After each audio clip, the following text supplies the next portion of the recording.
হাসরের ময়দানে আল্লাহ তাআলা যখন ফেরেশতাদের মাধ্যমে আগুনের শিকল দিয়ে টেনে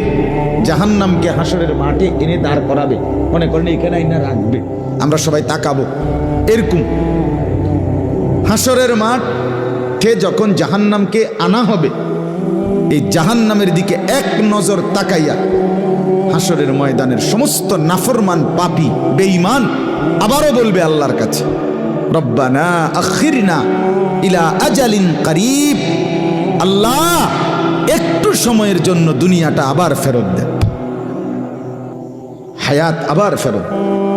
সময়গুলো আরেকবার দেন, আরেকটু সময় দেন, নজিব দাওয়াতাক, আপনার সব কথা তখন মেনে নেব, অনাত্তাবিউর রসুল, আপনার রসুলদের আনুগত্য করব। আল্লাহ বলবেন না, না বান্দা, এখান থেকে কাউকে আর ফেরত দেওয়া